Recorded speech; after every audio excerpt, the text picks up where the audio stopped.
Doreen Mikallef kellha madwar 52 sena meta ħallitna. Minkejja dan, il-kontribut tagħha lill-poeżija Maltija tant kien b'saħħtu li nibqgħu inqisuha bħala punt importanti ta' riferiment fl-istorja letterarja ta' pajjiżna. It-tim tal-Sinna ltaqa' ma' Dr. Emanuel Mifsud sabiex jifhem aħjar is-siwi ta' kitbiet Mikallef. Biex wieħed jagħti tarif bażiku biografiku ta' Doreen Mikallef se jkollu problema għaliex Doreen għexet ħajja straordinarja, kienet bniedma straordinarja,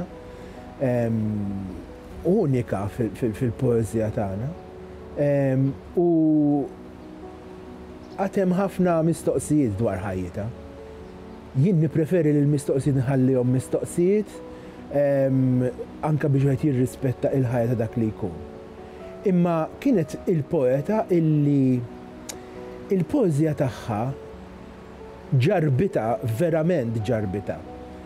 Poezija ta' dbatija kbira, persuna li batit, persuna li ħabbet is-sempliċità, jiena niftakara kif jiftakruha ħafna nies titmal qtates il-belt fejn kienet tgħix, il-belt Valletta, għaddej anke stradarjali bl-ikel biex titmal il-qtates, u perswas illi il-qtates kienu igawdu aktar milli kienet tgawdi hi.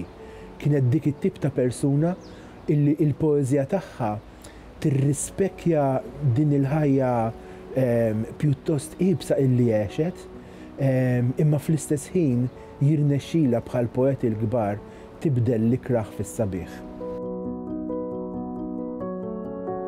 Hija poeta importanti ħafna l-ewwel nett għaliex fi żmienha qed nitkellmu snin 60-70 partikolarment imma anke wara.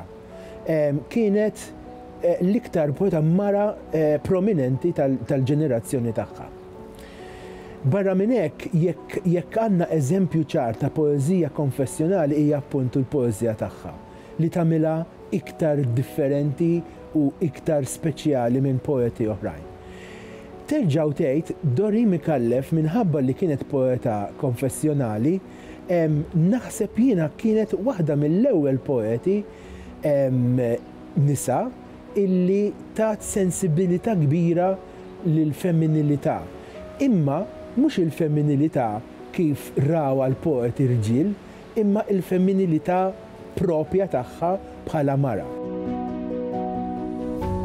Hija poeta spiritwali immens fejn jirnexxila tlaqqa reliġjonijiet differenti taħt idea waħda, din l-ispiritwalità profonda li minkejja id-dbatijiet fiżiċi, emozjonali illi titkellem dwarhom jirnexxila tidħol f'dan il-qafas spiritwali li naħseb illi fi żmienha ftit kienu l-poeti li rnexxilhom jimxu sem u warajha forsi kien hemm min imita u allura estenda biex ngħidu hekk il-poeżija tagħha.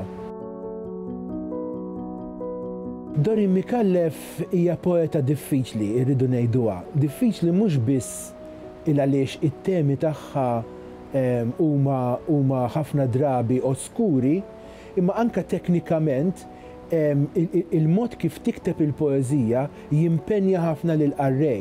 Il-qarrej ma jistax sempliċiment jieħu gost jaqra l-poeżija, ma jrid ikun hemm b'moħħu, b'qalbu, b'ruħu, b'kollox, għaliex hija poeżija li allura jidħol anke l-aspett fiżiku, hija poeżija ħafna drabi taqtalek nifsek anke biex taqra.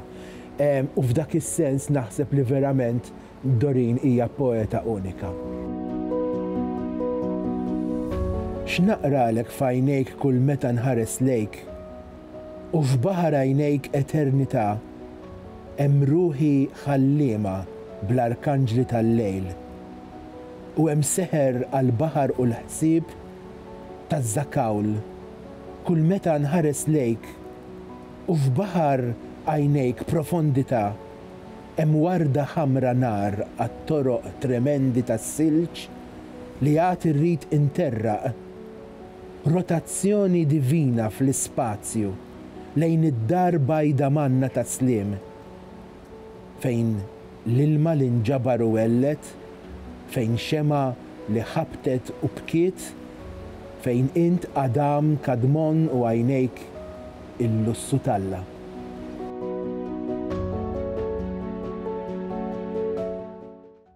Il-Sinna jixtieq jirringrazzja lill-Aġenzija Nazzjonali tal-Litterizmu, lill-Kunsill Malti għall-Arti u l-Kultura, lill-Ministeru għall-Edukazzjoni u x-Xogħol, lill-Kunsill Nazzjonali tal-Ilsien Malti u lid-Dipartiment tal-Malti fil-Fakultà tal-Arti l-Università.